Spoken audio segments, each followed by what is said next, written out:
Herkese salam, mən Finalə Qurbanova. Bugün Gürcüstanda oxuyan Azərbaycanlı tələbələrlə Azərbaycanda oxuyan tələbələrin həyatlarını, universitetlərini və imkanlarını real şəkildə qarşılaşdıracağıq. Sonra siz seçim edəcəksiniz.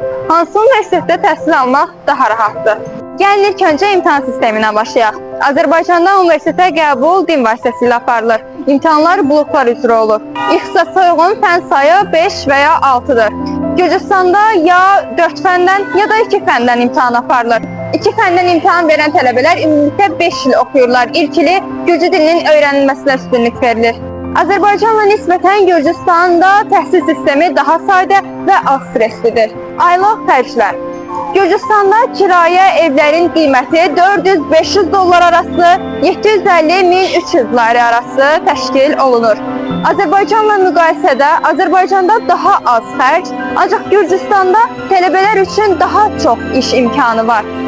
Gürcüstanda hətta tələbələr üçün 4-5 saatlıq iş tapmaq imkanı da mövcuddur. Nəqliyyat məsələsində Gürcüstanda tələbələr və pensionerlər üçün avtobus və metro 20 qəpikdir. Adi insanlar üçün 1 lari təşkil olunur. Qeyd etmək istəyirəm ki, həmin 1 lari 90 dəqiqə içərisində keçərlidir. Azərbaycanda insan fərqi olmadan hər kəs üçün gediş haqqı 60 qəpikdir. Aylıq xərciniz orta hesabla nə qədərdir? Aylıq xərclərim əslində o qədər də çox deyil. Çünki hər həftə sonu kəndə getdiyim üçün ərzaqları çox vaxt oradan gətirirəm. Xərclərim əsasən gündəlik ehtiyaclar və gigiyenik vasitələr olur. Müəllimlərlə tələbələr arasında münasibət necədir? Müəllimlər çox tələbkar olurlar, amma müəlliminə görə dəyişir, sərt və mülayim ola bilirlər. Dərslərdə və imtahanlarda səni stresə salan nədir? Mən 11 il Azərbaycanda təhsil almışam və Gürcü dilini çox yaxşı bilmirdim. Ona görə də mənim üçün bu çox stresli idi. Oxumaqla yanaşı işləmək mümkündür? Əlbəttə mümkündür. Sadəcə mənim oxuduğum fakültə digər fakültələrə nisbətən daha çətin və fənləri çox olduğu üçün vaxt tapmaq çətin olur. Xeyr, ixtisasım futbol üzrədir. Futbol mənim üçün sadəcə oyun deyil, futbol mənim üçün həyəcan, sevinc, motivasiya mənbəyidir. Mənim üçün futbol həm əyləncə, həm də həyat dərsidir.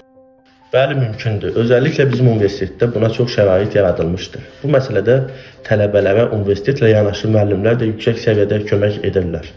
Mənim oxuduğum İlya Dövlət Universitetinin şəraiti və korpusları çox yaxşıdır. Korpusların əksəriyyəti bir-birinə yaxın yerləşir. Hətta ən uzaq korpusu belə avtobusla təxminən 10 dəqiqəyə çatmaq mümkündür.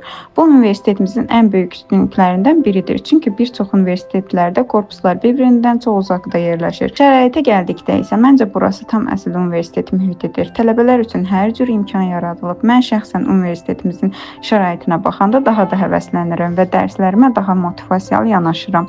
Bəli, oxumaqla yanaşı işləmək mümkündür. Amma bu çox çətin olur. Mümkünsüz deyil, bacarmaq olar. Təbii ki, bu insandan insana da dəyişir. Mənim fikrimcə bu vəziyyət çox da məsləhətli deyil. Çünki insan həddindən artıq yorulur, özünə vaxt ayıra bilmir. Dostları ilə görüşə bilmir, gəzə bilmir, vaxtında yatıb durmaq çətinləşir və həyat sanki yalnız iş və dərsdən ibarət olur. İmtahan dövründə isə bu daha da ağırlaşır. Stres, işin yorğunluğu və dərslərin yükü bir-birinin üstünə gəlir. Bu videoda iki ölkənin imkanlarını, tələbə həyatını və universitetlərinin hər birini müqayisə etdik. Əslində burada doğru və ya yanlış seçim yoxdur.